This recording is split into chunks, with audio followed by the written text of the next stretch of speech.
Hello and welcome back to the Villa Filler podcast. I'm here as always, my good friend Dan Wiseman. Dan, West Ham 1, Aston Villa 1. How you doing, bro? It was a game. It was a game of football and not much more.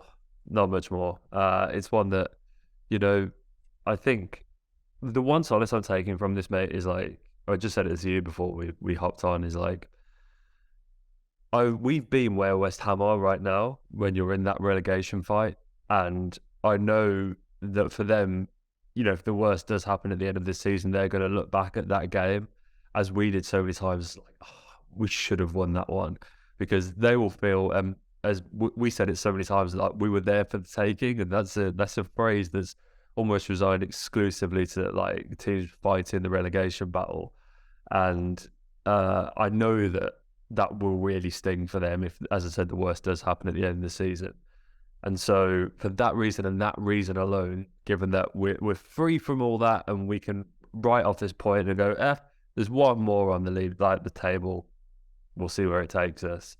The ability just to do that and write it off and be like, it's just a draw, is in its own right a bit of a blessing, I suppose, considering where we've been. So that's probably my overriding emotion coming out of this, to be honest with you, mate, which tells you a lot about the standard of football that was on display. It does, mate. It does, and it's a draw that leaves us still marooned in 11th. It seems like we've been stuck there just for the longest time. But I think when you look at the table, anyone from Palace and below really still isn't safe. The only team I probably would categorically rule out is Wolves, just because Lopetegui's done such a good job there. But it seems like Forest there was a big loss on Forest the other day. See, Palace lost to City yesterday. West Ham getting a point, kind of keeping them afloat, I think is probably the word to describe their situation in 17th. So it's neither a step forward nor a step back. It feels more like a sidestep at the moment. And we've got obviously Bournemouth next up and then Chelsea after that. So, I mean, Chelsea seemed to turn it on yesterday against Leicester, didn't they? Which, you may worry about, but I don't know. They're so hit and miss, Chelsea. We'll have to tackle that one when we come to it in 2 weeks' time. But it's just like games like this are really tough to watch because there's no Boubacar Kamara, and is football even worth watching without Boubacar Kamara? I don't really know. I'm just glad that the Jared Bowen XG stat didn't come back to haunt us, mate, because I was quite worried. I had that edited, and for whatever reason, it didn't post on TikTok and YouTube this morning. And I think it posted on YouTube, it didn't post on TikTok. And I'm kind of glad that it didn't come back to bite us because, he's one of, if not the biggest underperformer in terms of expected goals. And he did cause us a few problems on that right-hand side. We should probably talk about that actually because, there's many sort of great things that have come out of the left-hand side recently. Alex Moreno is kind of at the crux of both good and bad, really. And, he's a player that I love and we absolutely should persist in playing with him. And obviously he gets the assist. It's a brilliant ball into Ollie. That's something that we've been working on as well, because how many headed goals has Ollie scored in the past weeks now as well, mate? There's been quite a few. So it's clearly an area, it's a tactic that we've been developing. But there, I think I said it last time, there's just still a little bit to be desired from him defensively. And against a better opponent, Villa are probably punished on another day. I think it's fair to say. Yeah. It's a great ball in. It's it exactly where Ollie wants it. And the only thing I sort of caveat all this with is like he's exactly what we thought we were getting. You can go wind it right back to the transfer rumor mills, and we were saying, look, he's someone that loves bombing forward, is like always good chance of an assist, loves getting to the byline, floating those balls in. He's got a real great range of crossing, whereby I'd say he's great from the byline, but then if you wind it back to that sort of half space on the edge of the box, he's really good at putting balls into that danger area. And, his defensive abilities is never something that we spoke about before the deal had happened or afterwards. It's like, I just feel that it's, the modern day fullback. It's almost like, you have to have those attacking qualities now before the defensive ones, which is Yeah. kind of crazy to say. And I think Alex Moreno is exactly that. I think he's a modern day fullback, and I think a lot of them come with their shortcomings in that regard. I don't think he's, I wouldn't say that he's a particular liability or anything like that, but it's a really interesting one whereby I don't think Luca Dean particularly stands out in that regard. I mean, maybe he's a better 1v1 defender and like he's got more experience in the Premier League, so perhaps you trust him a little bit more in defensive situations than someone like Moreno. But I just feel like you get more out of Alex Moreno across the course of a 90 minutes than you do with Luca Dean at the moment. And so I think looking at that, it's a fair enough reason to start him. As I said, great ball for Ollie, and I mean 6 and 7 for him is just incredible. It's such a confidence goal. It's one where he really throws himself between the two centre backs, the ability to glance it down into the turf and up into the top corner. I think it's one of those chances whereby, a striker, if he's particularly low on confidence, will sort of, you see it a lot, don't you? You know, where they go up for the header, but they're not really trying to win the header. They're just doing it to show that they tried to win it. Do you know what I mean? And I think that Absolutely. you do see that, like, and you see that a lot from across the pitch generally, where a player will sort of jump and he's not really trying to win the header, just trying to show that he's put a bit of effort in. But Ollie really attacks that ball, and the header is just perfect, and it just summarises what a rich vein of form he's in at the moment. And with Bournemouth next weekend, it gives him a great chance to sort of carry that on. And as I said, I think Dean has been a really interesting case. I still don't really know what to make of him, but I mean, for the assist alone, it probably justifies Moreno's shortcomings in that battle against Jared Bowen, who did have a good game. But I thought both him and Ben Rama caused us so many problems. Both the wingers gave us a real headache, and that's something to work on, I think, going forward. Yeah, I don't think Cash had a brilliant game either. There was that one instance. I think he went into a one-on-one with Rice, didn't he? And he won the ball fairly early, and then I don't think he expected to, and he kind of slips and quite sloppily gives away the ball. But Cash has been someone who has been in good form recently, so that's not to sort of, I don't want to beat him with that stick and say it was crap, and has been for the longest time. But no, I mean, like Moreno made one interception, had a shot blocked. Made one tackle, was only dribbled past once, 84% pass accuracy, made 3 key passes, obviously got the assist. So, as you said, mate, does what it says on the tin, really. And there can't be too many complaints, but hopefully that is an aspect of his game that can be sort of developed and improved on. And Ollie, mate, I mean, we spoke about it in the preview. That's a 28-year record that he's broken now. Dwight York scoring in 4 consecutive away games.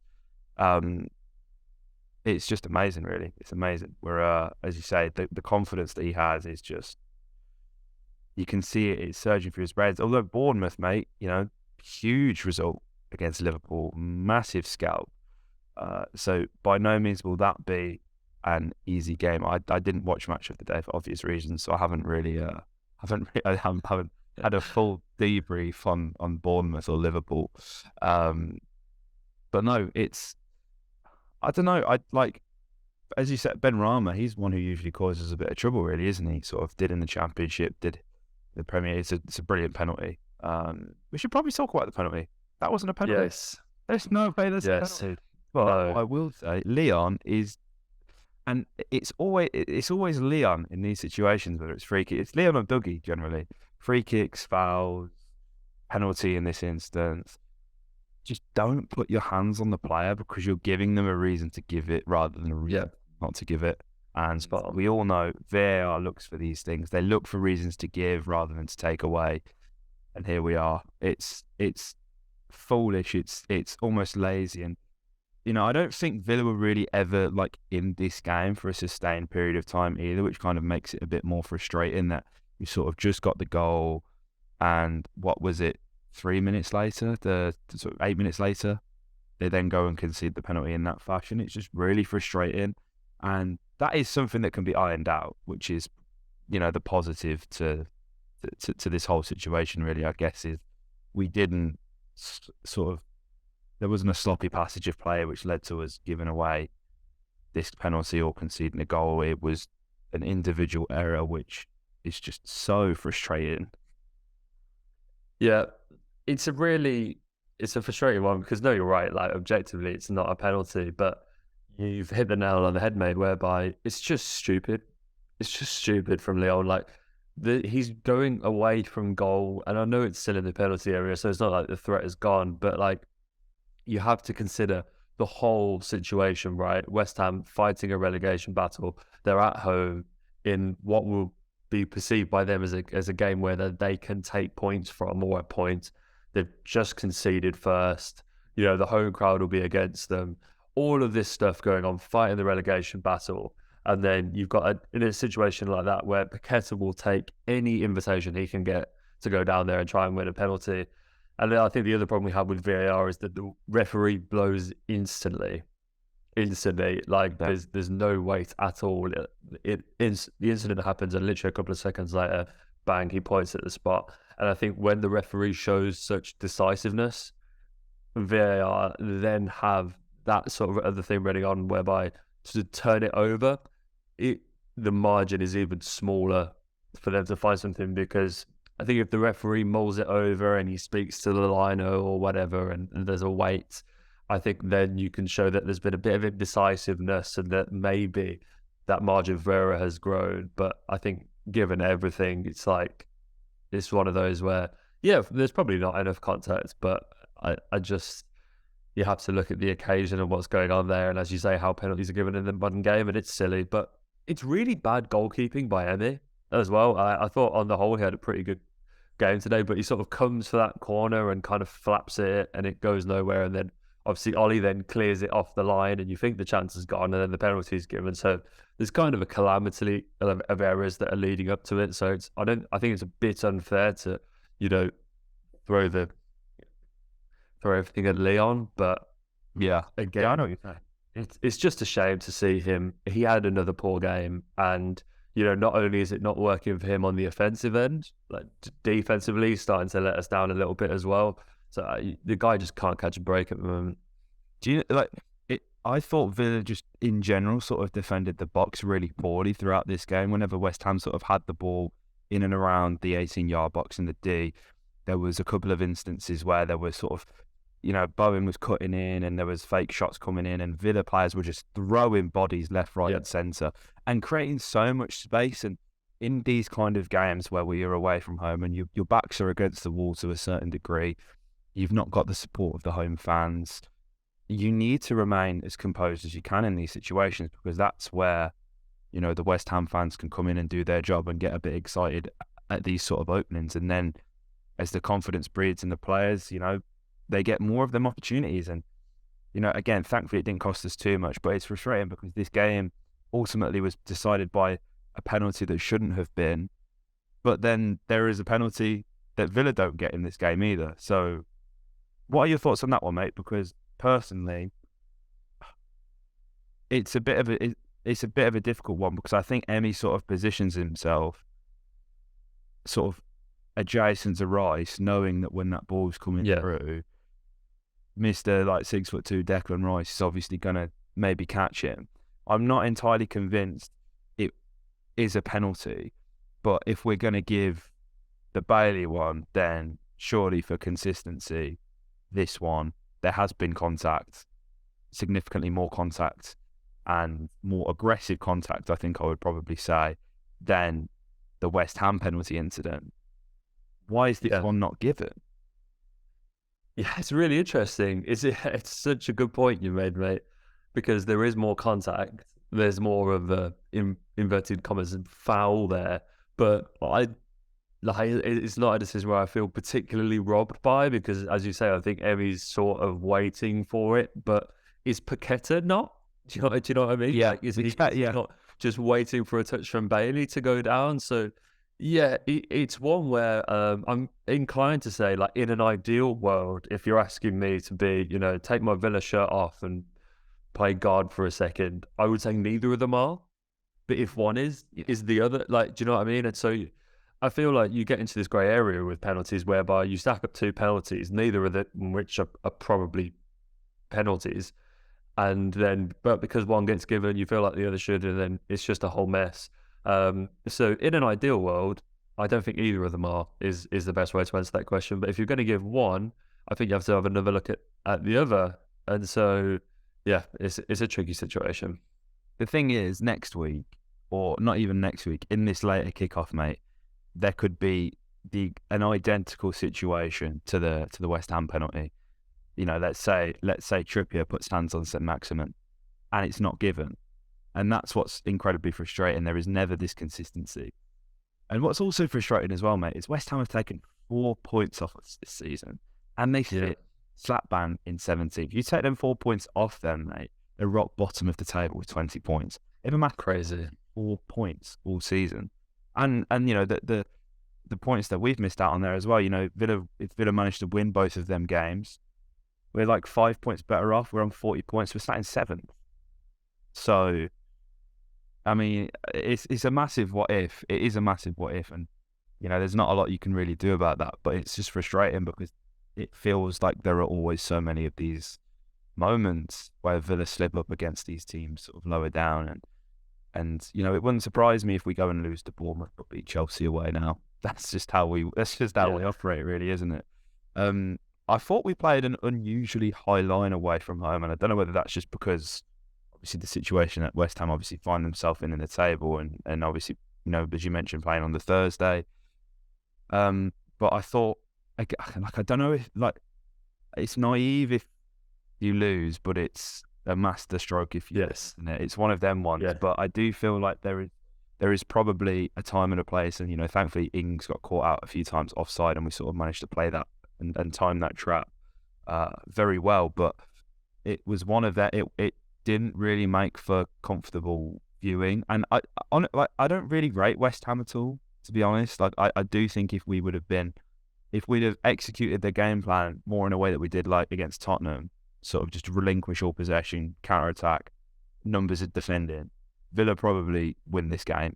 And you know, it's a game plan obviously that Unai and the team have came up with. And again, as I say, if we manage to win, then it's a masterstroke. But we're sat here leaving the capital with a point, and I can't help but feel like maybe if we had have just focused a bit more defensively, then maybe we could have got more out of this game. Because, you know, as we just said, it was a really sloppy penalty to give away. I sort of had a brainwave when I was watching this game, and I was like, why is it that Villa, we never feel like we have the ability to control a game? Yeah. You know what I mean? It's like we never really feel like we're in control. We always feel like we're one slip up away from like a nightmare. Do you know what I mean? It's like, and I think that's obviously we don't have Booba in this game, and I think he's a big part of it because he's a player that he always looks like he's calm and in control of situations, even when he's not. Like, he can have 2 players pressing him, and he still looks like, you know, it's one of those things. It's like a duck on water, isn't it? Like, he just looks so chilled out, and I think that really has an impact on the rest of the midfield. I think when you're dropping someone like McGinn into that deeper position, who plays this game in like a very unique and a very useful but very frenetic way. Do you know what I mean? Like, it's all elbows and it's all arms, and it kind of like, and you have 2 completely different influences on the team. And I think obviously we have this insistence right now to play through the thirds, and I like that. I like that Unai is not changing his tactics, that this is the way that he's going to play. Like, we've got to get used to it as fans. Players have got to get used to it. There's no point coming in and then changing your system and then trying to implement it further down the road. It's the right thing to do, but because either we don't have the quality to execute it, or we just haven't had the time on the training ground to make it work yet, I say we'll try it 3 times to play out from the back, and we'll give the ball away once in those 3 times. And if you're doing that at 33% of the time, you're going to give the ball away either in the defensive third or the midfield third, the game naturally becomes really end-to-end and really transitional. And I think that's why Villa have these problems. I think that's why, you know, as you're saying, you're seeing so many last-ditch challenges thrown in, players diving all over, because we don't have that ability to control games yet. And look, I don't suppose many teams in Europe that are 11th in the table do. So it's not like I'm saying this is something that Villa are lacking. It's something that's obviously reserved for the top teams. But if we need to go up there and become that, it's something we need to learn to do. And that's the problem, I think, is when we get it right, we get it really right and we look really good.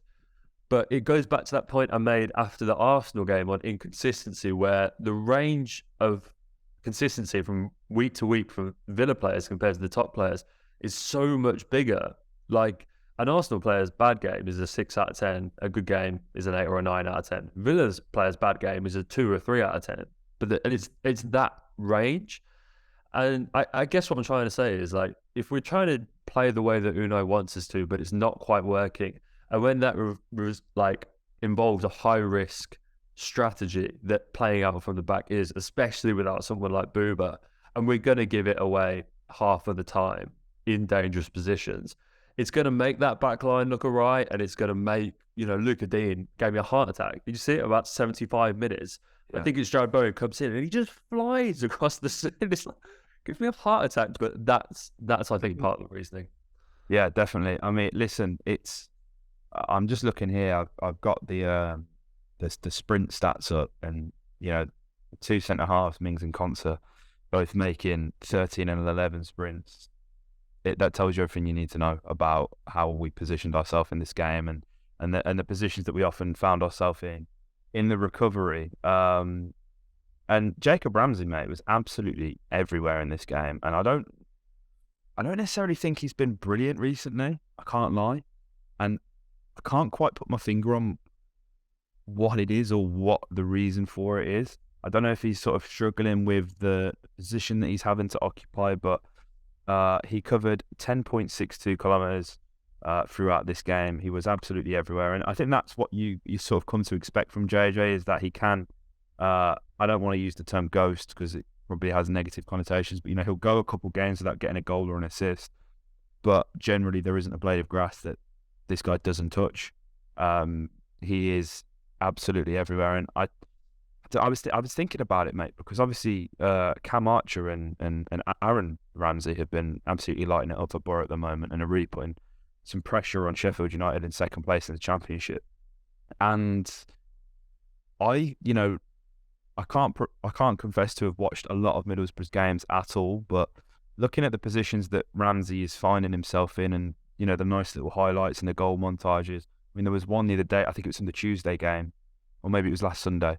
Aaron wins a header from a corner that Borough are defending, flicks it on, receives the ball back, and carries it almost all the way up the pitch to then score a goal. And I look at that and I'm like, that sort of intuition, that's brilliant. I do genuinely think that he is probably going to be better suited in the system than JJ is, purely because I think the question has always sort of loomed over JJ's head is, what's his position? Because, he sort of birthed into the team as a left winger, and then he's sort of been like a double 8, and now he's this sort of wide midfielder in this system, which I do feel is probably better suited to Aaron, and Aaron probably is the sort of long-term Emi Buendia successor, right? I would probably say. But yeah, I'm a bit confused, because I think JJ probably is better either in a free role where he's sort of on the let's call it the Grealish role, because that's what he did for a long time. He's better in that, or in like a midfield 3, but obviously that's just not really how we're looking to play. And I won't say I'm worried, but I like having JJ in the team. I like what he offers the team. But I think there needs to be more goals, there needs to be more assists, and I don't know. I feel like his position is potentially in jeopardy long term. Yeah, I'll be honest. I think the best we've seen in the JJ was probably under Gerrard. It's pretty crazy, but he was like one of the only players that you could point to in the Gerrard regime and say, yeah, he's come on.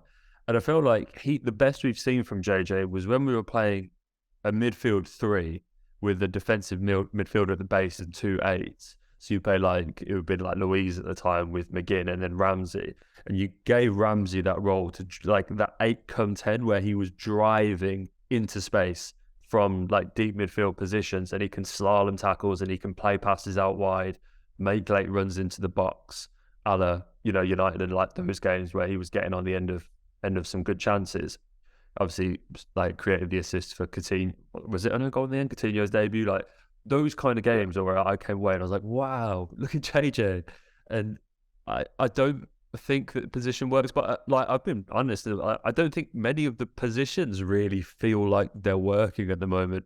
I think overall, what I've been saying about McGinn and what we're now saying about JJ is a damning indictment on our wingers and how bad the situation is. Yeah. Because like we've got nobody better to play there. Like it's like Buendia and like is the only winger that we could like, and even he's like, is he really a winger? Like obviously we played him sort of inside today, but like I don't know. But it's like, I mean, Bailey is Leon Bailey. Bertrand Traore is like, I tweeted that classic El Ghazi for Traore, El Ghazi for Trezeguet, sorry, substitution graphic that we saw every week, like in the season when we first came up. And that's what it feels like. It feels like they're literally identical players. It's like they're both as likely to do a step over and bang one in from 20 yards as they are to like try the step over and fall over the ball. That's kind of the players that they are. And like we just don't have anybody better really to play in those positions. This is why I kind of worry. And I share your worry for guys like JJ and for John, because it's like, if we do want to play this, obviously we played a 4-2-3-1 today. I think we've seen enough of Emery to see that ideally he wants to play that 4-2-2. Are there roles in that team for JJ and McGinn? I mean, I really hope so. And maybe there are roles for them, but are they the roles they're best suited to? I think that's a different question. The $1 million question, mate. It's the $1 million question. That's the problem. And, I think it's hard because there are a lot of people that are likable, but you've obviously got to put that aside. And, you want to, I mean, I'm not using collective we, because obviously a lot of people don't like Leon Bailey, but, we want to see Leon succeed and we want to see JJ succeed and we want to see, even like players like Dean, we wanted that to work out, but on 130 odd grand a week, absolutely not. But yeah, I mean, it's just one of them games. I think for me, I don't think we'll see it now. I don't think we'll really see like more sort of frequent and longer periods in the game of John Duran until he looks fitter, because every time he looks like he's absolutely blowing after about 10 minutes, doesn't he? But today is a game where I probably would have looked to utilise him a little bit more. When you look at the centre halves, really want to be putting some pressure on there. West Ham's fullbacks were quite high as well, so you play two strikers, instantly you're going to make that defence a little bit more compact and narrow with that sort of focus that we could have put on them, but that wasn't the game plan.